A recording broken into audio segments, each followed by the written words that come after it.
bueno, y por cuestiones de tiempo, la última pregunta, Sí. ok, perfecto. Preguntan, ¿cómo considera la educación holista a la educación popular de la pedagogía crítica? Ok. Bueno, la educación holista también tiene una propuesta social, ¿sí? Es cierto que el corazón de la educación holista es el plano espiritual, pero también tiene una propuesta social. Y de hecho en la maestría llevamos un curso que se llama Política Integral, ¿sí? Donde precisamente la educación holista tiene que dar una respuesta al problema político, al problema ideológico, ¿sí? Y para ello la educación holista ha construido toda una propuesta social e ideológica para trabajar esta dimensión. El problema con la pedagogía crítica es que son perspectivas, volvemos a lo mismo, parciales, que no contemplan el nivel espiritual. Ya en la práctica, como un hecho, la pedagogía crítica ha generado mucho rencor, ¿sí? Y el problema ahí es que hace, creo yo, en la práctica, que los estudiantes adopten un papel de víctimas, ¿sí? O sea, nosotros somos las víctimas, aquellos son los opresores, ¿sí? Y esto genera todo un proceso de odio, de rencor en la práctica. Por eso la pedagogía crítica no es suficiente para la educación holista, ¿sí? Este problema de situarse en una condición de víctima, o este proceso de victimización, es muy dañino para el desarrollo y la realización de los estudiantes, ¿sí? Me parece a mí que la pedagogía crítica es el paradigma verde que estábamos viendo, ¿no? La pedagogía crítica de Paulo Freire es una construcción postmoderna del paradigma verde. Por eso es tan importante entender estos paradigmas, ¿sí? Para saber dónde están ubicados. Todo su discurso, todo su lenguaje, toda su propuesta es postmoderna, ¿sí? Es una propuesta social, ¿sí? Entonces para nosotros pues eso es completamente insatisfactorio, ¿sí? Porque no tratamos nosotros de crear víctimas o este problema de la victimización, que en América Latina es un problema muy grave, ¿sí? En educación holista no vemos así las cosas, ¿sí? No vemos el problema de opresores oprimidos, este tipo de cosas. O sea, se piensa de otra manera, se construye otra propuesta social, ¿sí? Se plantea el transpartidismo, ¿sí? Trabajamos también la lucha social con casos concretos.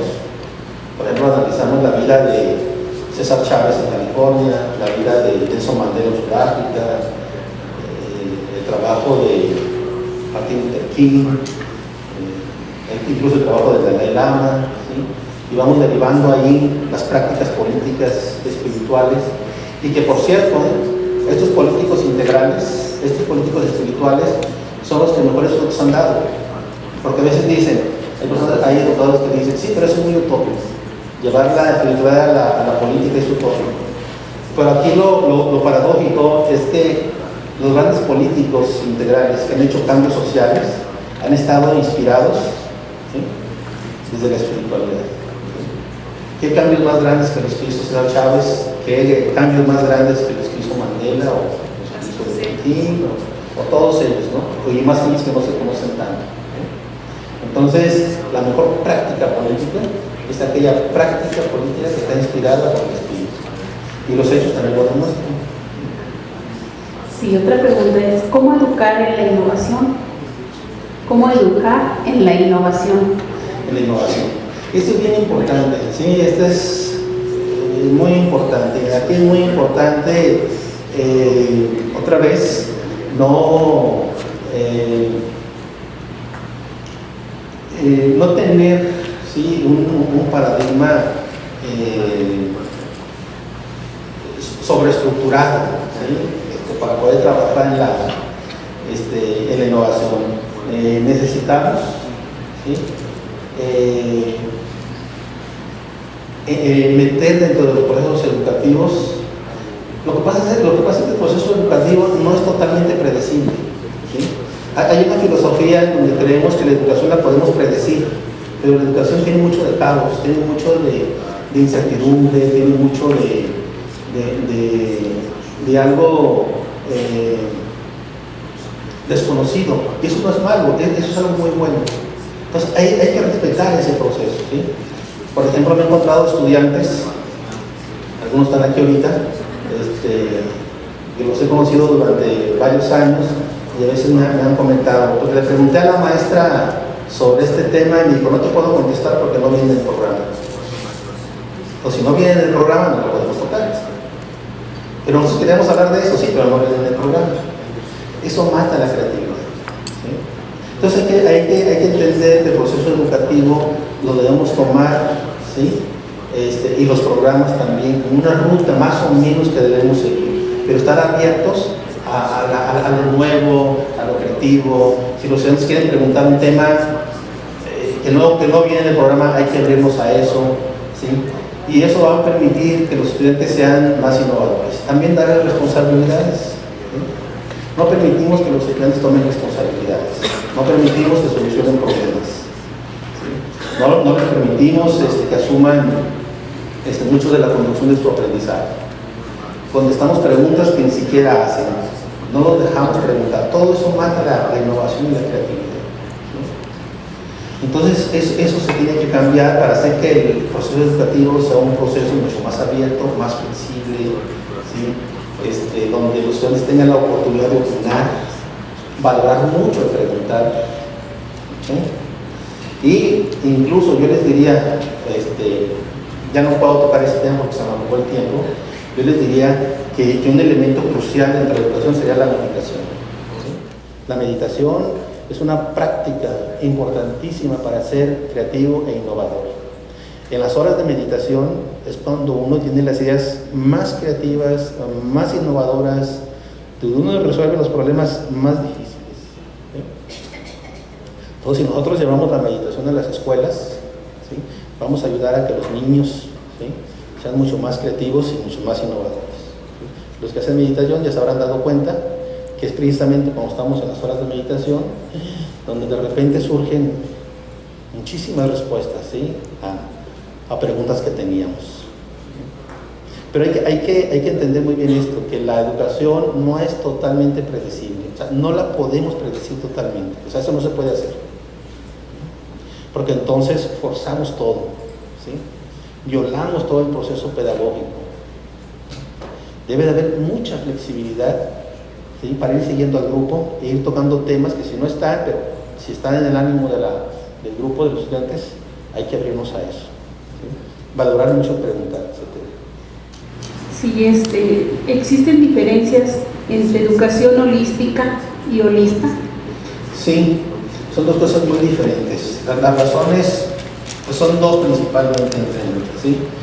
El movimiento de la educación holista es un movimiento que tiene rigor, ¿sí?, y surge principalmente de académicos que tienen una vida espiritual. La comunidad de educadores holistas es decente. Por ejemplo, aquí está Bob, que acaba de llegar ahorita, va mañana a estar con ustedes, viene de la Universidad de San Bernardino, ¿sí? Y así ustedes van a ver que toda la comunidad de educadores holistas es gente que trabaja en universidades, ¿sí? Entonces somos una comunidad que estamos en comunicación, ¿sí?, que compartimos los avances, que trabajamos con rigor, ¿sí? El movimiento de educación holística no es así. El movimiento de educación holística es un movimiento más bien popular, ¿sí?, de gente que no tiene una organización, que no surge de universidades, que no surge de académicos, ¿sí?, que no surge ni siquiera de educadores, ¿sí? Y no, yo diría que es un movimiento posmoderno, ¿no? O sea, no le gustan las jerarquías, no le gustan las leyes, no le gustan los reglamentos, ¿sí?, todo eso. Entonces son visiones muy diferentes, ¿sí? Ahora, hay dos cosas diferentes. Una cosa es lo holista y otra cosa es lo holístico, ¿sí? Lo holístico no se aplica a la educación. Lo holístico es un concepto sistémico que hace referencia a los niveles físico y biológico, ¿sí?, nada más. Eso es lo holístico. Por eso podemos hablar de médicos holísticos, ¿no?, o de masajes holísticos, ¿no?, porque lo holístico va dirigido nada más a lo biológico, al cuerpo físico, es sistémico, Y lo holista incluye eso, pero también incluye mente y espíritu, o mente y conciencia. ¿Sí? Entonces lo holista es mucho más amplio. ¿Sí? Para nosotros es muy importante trabajar con rigor. ¿Sí? La educación holista, si va y está triunfando y va a triunfar y va a hacer una aportación, tiene que ser algo que se tiene que trabajar con mucho rigor, con mucha seriedad. ¿Sí? Si vamos a introducir el campo de la espiritualidad, lo tenemos que hacer con todos los fundamentos. ¿Sí? ¿Sí? Porque si no, de otra manera, entonces, ¿sí?, no va a ser más que un movimiento pasajero que no va a dejar ninguna huella en la humanidad. Y eso no lo queremos. ¿Sí? Todos los escritores holistas, todos, tienen credenciales académicas al más alto nivel. ¿Sí? Entonces, esa es una gran diferencia. La educación holística es un movimiento más bien popular. Sí, esta pregunta dice, ¿ha pensado en la elaboración de un plan de estudios y ofrecerlo a la Secretaría de Educación con este nuevo paradigma?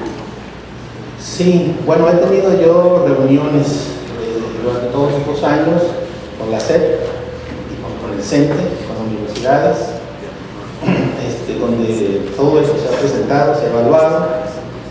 Todos estos organismos han tomado elementos de educación holista y los han incorporado, pero no la educación holista en su conjunto, ¿sí?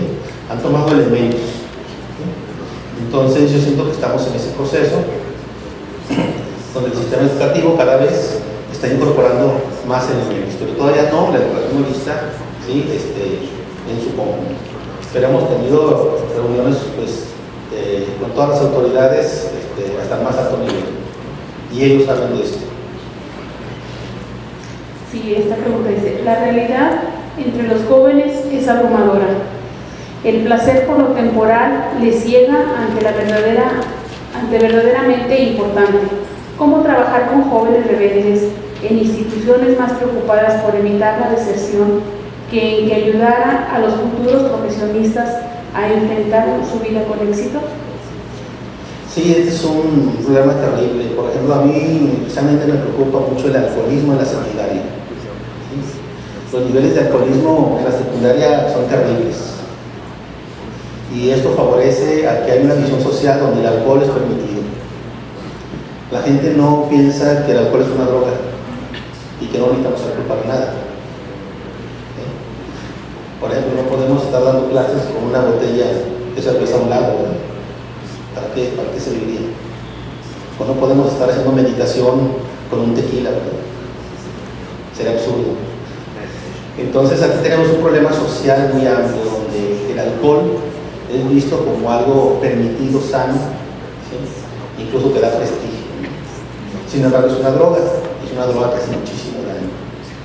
Uno va a un restaurante y lo primero que llega el mesero y ofrece, ¿verdad?, es: tengo una oferta de tequila y de vino, ¿no? Entonces, es un problema social grave. Yo creo que lo primero que tenemos que hacer es una crítica al problema del alcohol como algo socialmente aceptado. ¿Sí? Hay una especie de drogadicción socialmente permitida, ¿no?, que es el alcohol. Entonces, ese es un ejemplo nada más de los problemas que están viviendo nuestros jóvenes. Yo creo que nuestra juventud ahorita se siente muy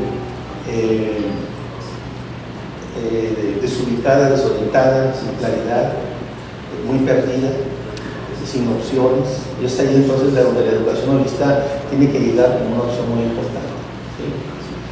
Esto sucede precisamente porque la educación ha sido insatisfactoria. ¿Sí? Repito, la mejor educación que tenemos se va por el lado académico. ¿Sí?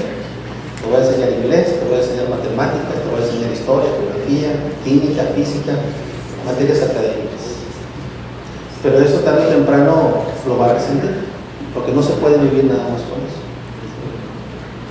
Entonces ahí necesitamos hacer un trabajo educativo muy importante con los jóvenes, darles opciones, trabajar desde la educación holista, ¿sí?, y revitalizar todo su mundo de vida, ¿sí?, para que finalmente se puedan también realizar. Y ese es uno de los principales problemas que la educación holista está trabajando. Los demás paradigmas no lo trabajan porque no lo ven. Entonces, el educación holística lo que interesa es que los seres humanos se puedan realizar, se puedan autorrealizar de manera plena y completa. Por eso no nada más trabajamos el aspecto académico, sino todo el aspecto formativo es crucial. ¿No? Sí, ok. La última, ok. Dice, ¿cómo se conoce el límite entre la felicidad y el placer? Siendo que algunas culturas, algunos placeres son considerados como medios para alcanzar la plenitud espiritual. Sí, pero eso no es un indicador. Si no tengo que valoramos, esta es una pregunta que refleja mucha posmodernidad, ¿no? Es como un debate que a veces he tenido cuando yo planteo, por ejemplo, el problema de los sacrificios humanos. Y la respuesta es, bueno, pero es que era parte de su visión del mundo, ¿no? Los grupos que hacen sacrificios humanos lo hacían porque creían que era darle gracias a los dioses, ¿sí? Sí, pero eso no lo justifica. Entonces, desde un punto de vista espiritual, hay una ética global, un conjunto mínimo de valores espirituales y morales que deben ser cumplidos por toda la humanidad. No es válido sacrificar a nadie por ningún motivo. O sea, no es válido sacar el corazón a alguien por ningún motivo. Entonces, volvemos a lo mismo. No se trata de que esta cultura dice esto, esta cultura dice esto otro, ¿no? Sino se trata de traer evidencias, de traer razones, y entonces ver cuál de las dos es la mejor verdad. Es decir, cuál de las dos es la mejor verdad, obviamente es algo inaceptable para los modernos, ¿no? Es algo así como que la peor ofensa que uno les puede hacer, ¿no? Pero volvemos a lo mismo, ¿verdad? A ver, ¿qué quieren ustedes? ¿Sería lo mismo que sus estudiantes se dediquen al narcotráfico? A que se dediquen, por ejemplo, a una profesión que traiga bienestar a ellos y a su comunidad. Sin embargo, hay comunidades que ya lo asemejan, ¿sí? Que dicen, no, pues está bien, está trabajando, es su trabajo. Entonces eso para el educador es inaceptable, ¿verdad? O sea, no es lo mismo que alguien se dedique al narcotráfico, por ejemplo, ¿verdad? A que se dedique a ser un maestro. ¿Sí? Ustedes tienen el enorme privilegio de dedicarse a una de las actividades más maravillosas que hay en el mundo, ¿sí? Que es ser un educador. Entonces ese tipo de cosas ya en este paradigma ya no son aceptables. Pero por eso quise explicar los paradigmas para que ustedes vieran, ¿sí? Si nosotros nos vamos ahorita, nos bajamos a un paradigma verde posmoderno, entonces todo ese tipo de cosas serían válidas. Pero sin embargo, si estamos en un paradigma holista, no es así, porque el paradigma holista ya es un paradigma jerarquizado. Ya hay verdades mejores que otras.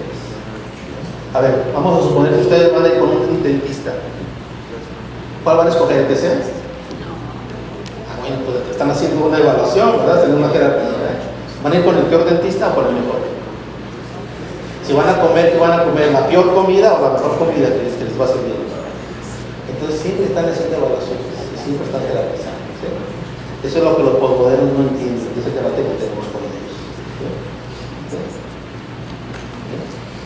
Entonces la educación holista dice, no, lo que pasa es que los posmodernos no diferencian entre jerarquías autoritarias y jerarquías de desarrollo. Ellos creen que todas las jerarquías son autoritarias, pero no es así. Hay unas que sí son autoritarias, pero hay otras, ¿verdad? Que son jerarquías naturales de desarrollo. Y todos siempre estamos buscando lo mejor, y qué bueno. Porque imagínense que no buscaran ustedes lo mejor. Eso es maravilloso, ¿sí? En ese sentido, solo en ese sentido, ser elitista no es malo. Y lo digo a propósito, ¿no? Porque también es una palabra así que odian los posmodernos, ¿no? Para la palabra elitista. Pero de alguna manera lo somos, ¿no? ¿Ustedes qué quieren? ¿Tener los mejores hijos o los peores hijos? Los mejores hijos, ¿verdad? Entonces siempre estamos buscando lo mejor y es un proceso natural, ¿sí? Y también aquí, ustedes están buscando su autorrealización, están buscando ser felices. Y eso es haber escuchado la voz de la verdad, haber escuchado un gran llamado de sus hijos. Y para eso ustedes requieren un alto nivel de inteligencia.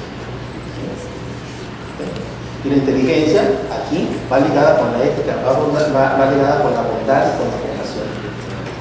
Nadie de nosotros, bajo ningún motivo, ni siquiera por un motivo espiritual o holista, agarraríamos a alguien y le sacaríamos el corazón. Nadie lo haría. Entonces, bueno, hay explicaciones para todo eso, pero bueno, no podemos entrar a hacer ahorita una explicación antropológica, ¿no? Desde que el ser humano aparece sobre la Tierra y todo ese tipo de cosas, ¿no? Porque ya se nos acabó el tiempo. Bueno, pues muchísimas gracias. Gracias, doctor, por esta